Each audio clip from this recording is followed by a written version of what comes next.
everyone, Kathy from Kathy's Vegan Kitchen, and today we're making fried polenta, and I'm using prepared polenta that's already made, and I found this cool one today that is sun-dried tomatoes. So we're going to try this one today for the recipe, and I have this little crinkle cutter thing, and what I'm going to do is I'm going to cut, see, so it makes these cute little ridges.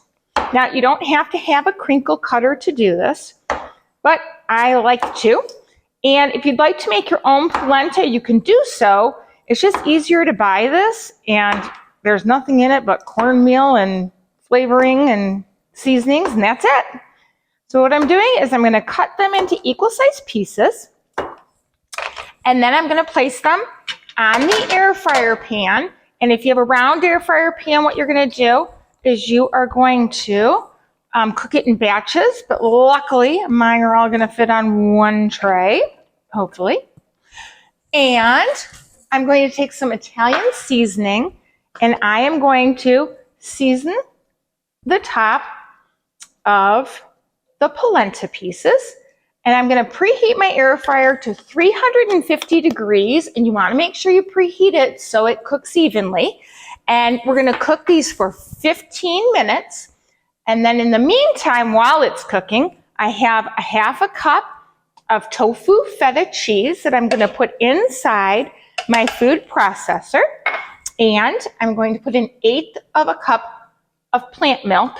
And it's going to make a sauce that we're going to put onto the polenta once it's cooked. If I could get this on here, that would be nice.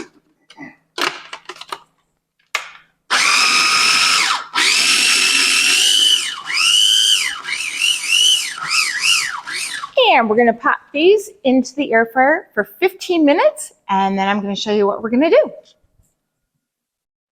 While those are cooking, I'm going to make a topping that goes on top of the feta. I have 1 can of white beans that are rinsed and drained. I have a 1/4 cup of Kalamata olives. I have a pint of grape tomatoes that I cut up.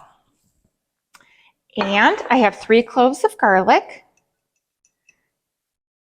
2 tablespoons of red onion,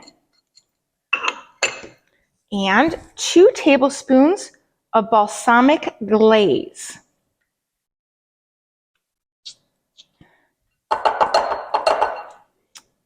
And then I have a 1/4 cup of parsley and a 1/4 cup of basil. And it's kind of like a bruschetta.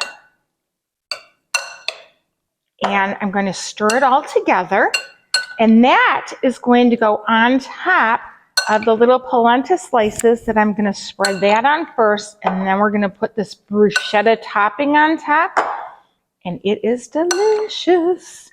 And we'll be back when that's done cooking. The polenta's out of the air fryer. It's nice and crispy. And we're going to transfer it to a plate or a platter. And then you're going to take the feta, the tofu feta, and you're going to put it on the top of each round. Now, if for some reason you don't want to use the tofu feta, hummus works really well for this as well. And it also helps the tomato mixture and the beans stay on top of it. So you could use any kind of hummus that you like too. We like the tofu feta, but it's up to you. And this makes a great meal or an appetizer. I've taken it to parties before and people love it. Once you cook it, it can be kept cold again. You don't really need to heat it. All you're doing is cooking it to make it crispy. And it's the perfect amount of the tofu feta for the entire roll of the polenta. Again, if you make your own polenta, usually people make it in a pan. It's a square pan, and you could use a round cookie cutter, or you could make them square if you wish. Then you take the bruschetta topping and you put it on top of each round. And I also like to serve extra. I put some in a bowl right here that you can see. I like to put some extra in case some falls off or people want extra to put on. Or you can serve some bread on the side too for like a bruschetta kind of a deal. It's very tasty, the combination of ingredients. It's super simple, easy to throw together in just a few minutes.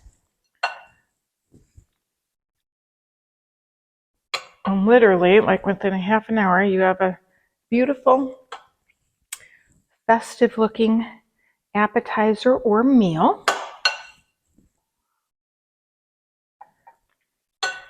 And then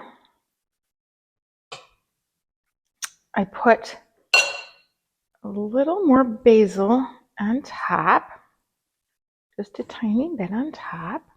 Oh, what am I doing this, Bella? And then I usually serve it on the side with an extra bowl of yummy goodness in case you'd like to add more. And here you have it, fried polenta.